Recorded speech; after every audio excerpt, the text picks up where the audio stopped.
Oh, goody. All right, what's going on, everybody? Zombies here again, and today we're back with another Marvel Snap video. So in this one, we have decks for tonight's location, feature location. But before we get into the decks, we actually have some news here about some changes going live today to the hot and featured location system. So this is from the official Marvel Snap Twitter. It was also posted over in their Discord. FYI, we're making some changes to the featured and hot locations. Both are now 24 hours and have a 50% chance of appearing. So if you didn't know before, the featured location used to be 48 hours with a 40% chance of appearing in a game. And then the hot location was 24 hours, but a 60% chance of appearing in any given game. So now it looks like they've evened those out at 50. I like that change. I also like the change that they're now both only a day. Then some other news here. We're also reducing new locations per season, and we'll start using existing locations beginning today with Nidavellir. They also mention in a post below that there is going to be no hot location this weekend. So they are going to, I guess, sometimes take a week off of hot locations.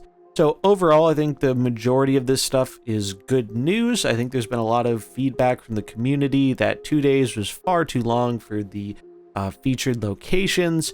And I do like the change to the appearance rate. The only thing I think is a bit of a bummer here is I don't really love the fact that now instead of essentially getting 4 new locations a month, we get 3, it seems like. It doesn't sound like a whole ton, but, you know, adding that up over the course of the year really does add up. So that's something I'm not really a fan of. I think, you know, if they have a lot of these locations designed like they've said they have, maybe they're doing this because they're worried they're going to eventually run out. So they want to pad it out longer so they have more time for new ideas. Or maybe they're realizing that, you know, some of these very restrictive ones haven't been the greatest and they have to come up with some non-restrictive ones. Who knows the reason they're making this change, but I do think it is a bit of a negative that we are only getting 3 new locations a month as opposed to 4, as locations really are what make this game unique and fun in a lot of ways. And I think having less of those and, you know, a not as big evolving pool of them per month isn't really a great thing. But that aside, let's take a look at the decks for Nidavellir. All right, so starting out at pool number 1 here. So obviously, no surprises here. Iron Man is going to be one of, if not the best cards to use for this location. It's just very, very powerful with the fact that we're going to be giving him and our other units in the featured location lane +5 attack. So here we have just a very basic zoo list, a lot of good 1-drops like usual. Angela is our very powerful 2-drop. Sentinel to keep playing more cards, kind of not running out of cards as we dump our hand. Mr. Fantastic lets us fight for multiple lanes. Captain America for a nice buff. Bizarre and Blue Marvel as well. And Iron Man ends up replacing Chavez in this build as he's just kind of a lot better in terms of top end for this location. Next up, we have our pool 2 upgrades here. And we go a little bit more control-y with this one. We throw Storm in to shut down a lane, and Jessica Jones obviously pairs very nicely with her. Sometimes we can use this just to get rid of the Nidavellir lane if it's looking kind of scary. Shang-Chi could also be a good inclusion, but we're trying to be a bit more proactive rather than reactive with this deck. Claw is a pretty sweet one, especially with Storm, because we can close down a Storm lane and make the opponent think we're losing it, surprise them with Claw at the last minute. Obviously, Iron Man good. We have a lot of decent ongoings in this deck, like Ant-Man, Lizard, Armor, Mr. Fantastic, and obviously Iron Man and Claw. So Spectrum felt like a pretty natural choice for a top end to buff up our other ongoing cards while being a pretty decent body herself. And then we have some remnants here of just kind of the zoo style build. But we also have Sunspot, another powerful addition in pool 2 that is obviously very good with Storm. Starting off with pool number 3 here, we kind of have old reliable, what used to be one of the best decks of the game, and still is, I think, a pretty okay deck that's a little, you know, forgotten about. Ongoing Destroyer. So obviously another good Iron Man deck here, but we really just leverage a lot of these powerful ongoing cards, and we're trying to stack up 2 lanes to win the game. One lane with a bunch of our powerful ongoing stuff, and then closing out the other lane with our big destroyer, though we do have another way to win just by buffing up our stuff with Spectrum.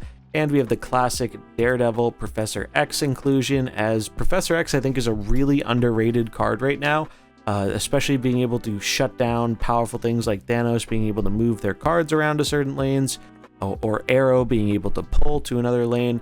Professor X is just really, really limiting versus certain strategies, and I think it's definitely flying a bit under the radar right now. Other than that, just a lot of good ongoing cards here. Armor and Cosmo to protect our stuff in the Nidavellir lane, and just more good ongoings in Fantastic, Blizzard, and Warpath. The next deck we have here is She-Hulk Good Stuff. So this has been one of my more favorite lists playing on ladder recently. Now I've been running a Kang version, but I know Kang isn't exactly a budget card a lot of people don't have, but luckily, what can we replace it with? Iron Man. Kang was never really core to this deck. I like how he functions in it, but you can definitely replace him with another 5, so we might as well put the other very powerful 5 that's good on this location.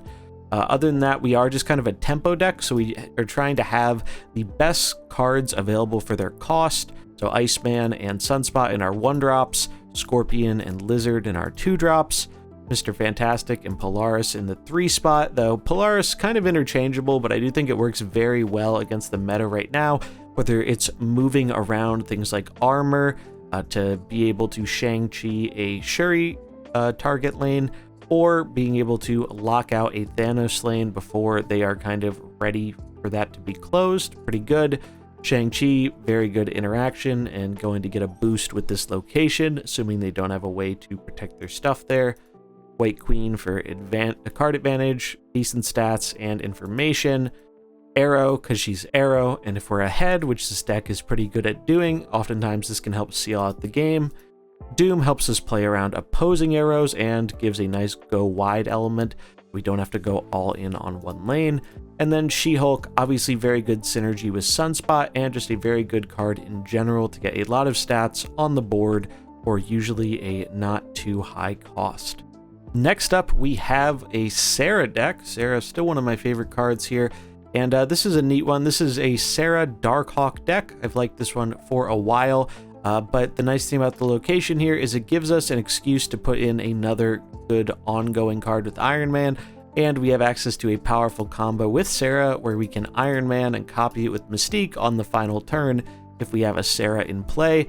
Also just gives a bit more value to our Mystique, so we have more than just Darkhawk to copy here.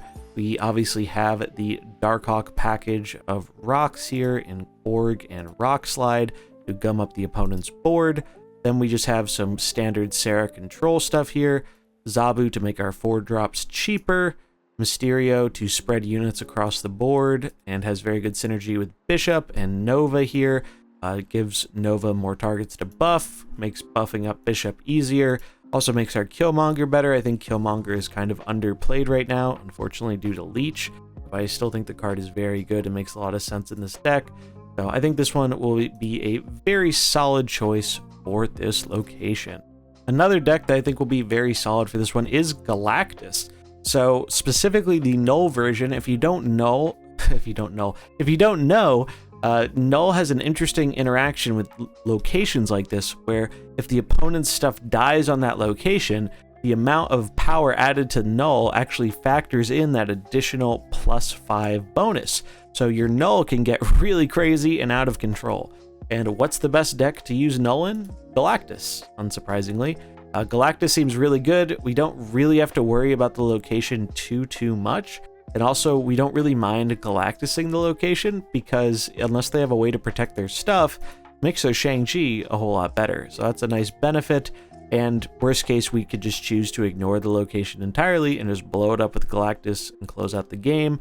Other than that, we just have some mainstay includes here for Galactus, like Doc Ock to pull stuff out of their hand, Chavez to consistently get Galactus before the final turn, Death to have us something big after we get the Galactus down, Daredevil so we can know if they're trying to counter our Galactus. Our 2 ramp cards here in Electro and Psylocke.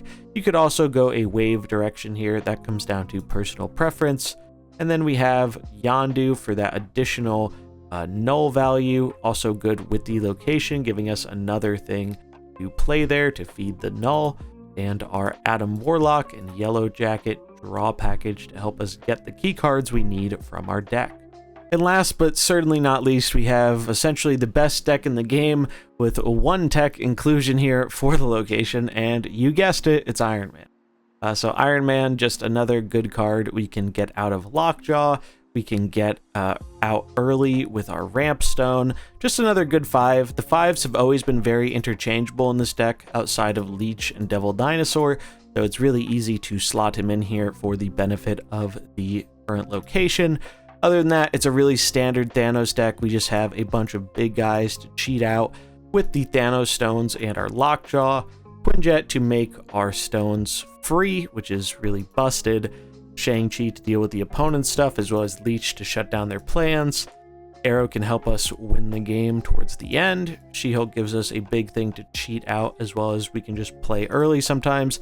And Sunspot for when our hand is a little awkward and we have some mana to float. But those are all the decks for the Nidavellir location that's going to be dropping tonight. Again, this is a bit different. It's at a 50% appearance rate, so it will be appearing a bit more than it used to, and it'll be lasting 1 day. So that's all we've got for this one. If you enjoyed it, remember to like and subscribe, and I'll catch you in the next one. Peace.